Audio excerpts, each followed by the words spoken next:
Have you ever noticed how some of the most charming and charismatic leaders often preside over a toxic work environment? Did you ever consider how some of the most respected leaders will not only enable toxic behaviors, but a lot of the time, even seem to reward it? The term narcissistic boss is nothing new.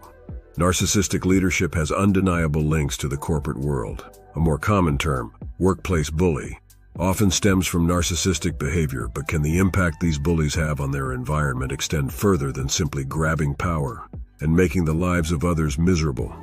Over time, could their presence begin to shape these organizations, influence the way others behave, and reinterpret what the rest of us consider to be good business? You see, Narcissistic Personality Disorder, or NPD, isn't just a psychological term. It's a reality shaping today's corporate culture. Its reputation for grandiosity, an insatiable thirst for admiration, and an absence of empathy might not seem like the ideal leadership qualities. But ironically, these are the very traits often celebrated in the corporate world. Confidence, decisiveness, and a relentless pursuit of success are the attributes that will get you noticed. However, there's a darker side.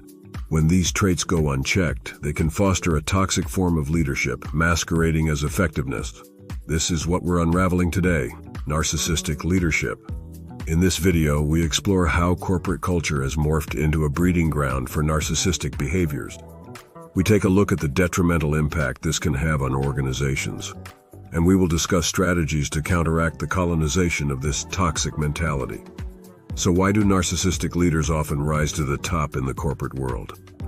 Well, narcissistic leaders naturally emerge within organizations due to their embodiment of archetypal leadership qualities, such as dominance, self-confidence, a sense of entitlement, and charisma. These traits can be particularly appealing in industries that prize visionary and risk-taking behaviors. Narcissists' grandiosity and self-assurance may be misconstrued as having leadership potential, making them attractive to corporate boards, especially during times of upheaval. This dynamic encourages a culture that rewards narcissistic behaviors and inadvertently sets a standard that others may feel the need to copy.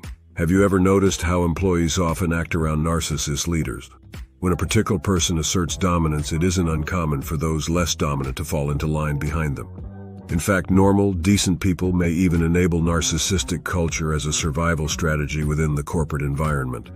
Employees might find themselves in a position where they feel the need to constantly flatter the narcissist, avoid challenging them, and be prepared for these leaders to take credit for their ideas. This adaptability can be crucial for those who wish to avoid conflict and ensure their own job security or potential for promotion. The longer narcissistic leaders remain in power, the more they can influence corporate culture and norms, making it difficult for healthy traits such as empathy or authenticity to be valued or rewarded. If this dynamic is familiar to you, you should definitely leave a comment below and share your experience of narcissistic leadership. What's really frightening is when the culture of narcissism influences good people to do bad things.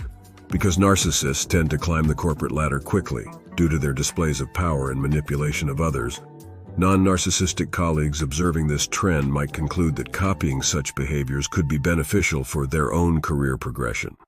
You see, manipulating others with displays of power, self-promotion, and self-importance signal competence and leadership potential, making individuals appear more worthy of advancement. This further incentivizes non-narcissistic employees to adopt or enable narcissistic behaviors as a means to not only survive, but achieve their own success within the company.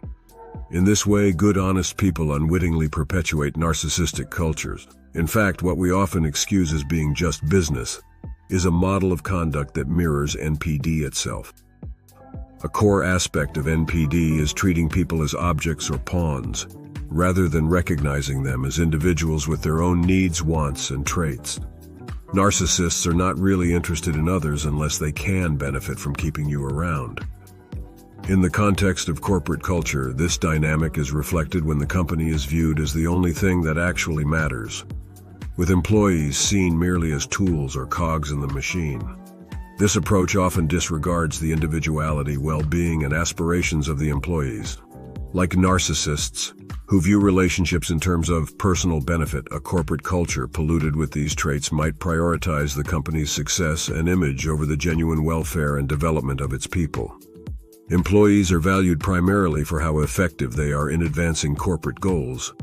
If needs change, they may be discarded. You can see how this leads to a toxic work environment where manipulation, exploitation, and a lack of empathy are seen as assets. Such a culture is not only bad for employees, but can also impact the long-term success and ethical standing of the organization. It creates an environment where unethical behavior may be overlooked or even encouraged if it serves the company's interests. Good, honest workers will lose faith and trust in the company. It's therefore a business priority to divert attention and control the general perception. But how do companies do this? A company's brand, values, and culture are tools for this purpose. They are prominently displayed for all to admire, mirroring the fabricated persona meticulously constructed by a narcissist. This crafted image provides an illusion of trustworthiness and respectability, a strategic facade designed to secure loyalty and facilitate the manipulation and control of others. These are the dynamics that reinforce and normalize narcissistic behaviors within corporate culture. They are also the dynamics that can bring a company to its knees. This isn't just theory. Real-life examples play out every day, where out-of-control narcissistic leaders run companies into the ground. Let's look at some. Imagine a company that rose to dizzying heights, seemingly revolutionizing an industry, but now is considered one of the most infamous examples of corporate fraud and corruption. At its helm, a leader whose vision was as grandiose as his ego. Under his guidance, the company engaged in dubious accounting, creating an illusion of unprecedented success. Yet this success was built on deceitful practices, leading to one of the biggest corporate collapses in history. The fallout was catastrophic. The company went bankrupt. Jobs were lost. Lives were ruined. This was the story of Enron, led by Jeffrey Skilling. Enron, once the 7th largest company in the U.S., now a lesson in how not to run a business. Now picture a tech giant transforming urban mobility across the world. Its leader, aggressive and unapologetic, fostered a culture where winning was everything, even if it meant crossing ethical lines. Reports of harassment and discrimination plagued the company, and its cutthroat tactics raised questions about its sustainability. This is what famously went down at Uber under the leadership of Travis Kalanick. Finally, envision a young, charismatic entrepreneur promising a medical revolution with a blood testing technology too good to be true. Her company attracted massive investments and attention. But beneath the persuasive pitch, the technology didn't even work, leading to one of the most dramatic downfalls in Silicon Valley. This company was Theranos, spearheaded by Elizabeth Holmes, currently serving an 11-year sentence in prison. These cases demonstrate that narcissistic leadership, characterized by grandiosity, entitlement, and a lack of empathy, can lead companies to engage in unethical practices, prioritize appearances over reality, and ultimately harm employees, investors, and the public. They highlight the importance of ethical leadership, robust governance structures, and transparency in business practices. To shift corporate culture away from narcissistic behaviors, there's a fair bit of work to do. Recognizing the signs of narcissistic behavior is the first step. To counter these tendencies, organizations should foster a culture of empathy and collaboration. Encouraging open communication and valuing diverse perspectives can help balance the influence of big personalities and create a more inclusive environment. A focus on team achievements rather than individual success can also move the emphasis away from shameless self-promotion. Leaders play a crucial role in setting the tone for a healthy corporate culture. Training leaders to recognize and manage their own narcissistic tendencies, as well as those of their team members, is vital.